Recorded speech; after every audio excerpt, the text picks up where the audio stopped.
Hi, I'm Bonnie Smith. I'm here today, not in person. I'm sorry about that. I couldn't be here today, but I'm here to talk to you about the internet and talk about some of the reasons why I tend to discourage the use of social media, both as a therapist professionally and also to be very cautious with it in your own personal life. I can speak about that a little bit today. Some of you may not know that I've been on the internet since before there was a web, back when we had to use coding to enter communication. And I was also for a number of years the listserv owner of a list of therapists from all over the world, communicating and talking about therapy. So I have a lot of experience with the internet. I've become concerned about how the media has evolved, and I want to speak to that briefly today. The first concern I have is about privacy and about whether or not clients are fully aware and understand the risk of inadvertently disclosing something private. Probably most of you have accidentally sent an email or received an email from somebody who didn't mean to send it to you.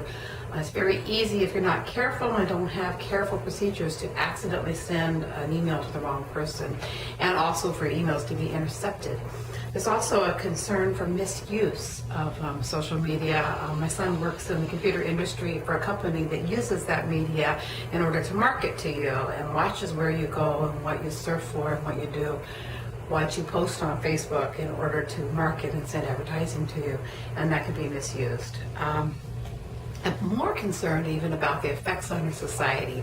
There have been quite a few studies at universities. I'll be providing some references today for you in your small groups about the research that's going on all across the country at universities about a decline in students' ability to communicate and express themselves interpersonally. There's no way you can capture the nuances and the emotion of communication in a Twitter text of some kind that you can get in a person-to-person conversation. And increasingly we're seeing youth that are spending their evenings in their rooms in the dark, texting on using Twitter, texting using AOL chat rather than talking with people. And the researchers are just beginning to discover the way that's affected and already shown effects that show in the research as a detrimental effect. As a therapist, although I know I can't stop social media, I know it's here to stay, and I know our culture is probably changing permanently, I just have a philosophical bent to not participate in that decline and to continue to insist on writing notes when I can by hand, or calling people personally on the phone, or meeting for lunch, and not giving in to the temptation to do everything with social media. I have a Facebook account like most of you probably do. I'm very cautious with it. I'm going to make some suggestions today as therapists of what we might want to do. We want to know our media limitations. We want to understand what it is we're doing and why we do or do not want to enter some data into any particular medium. What might happen. We want to have clear policies as clinicians about how we use social media and how we don't use social media.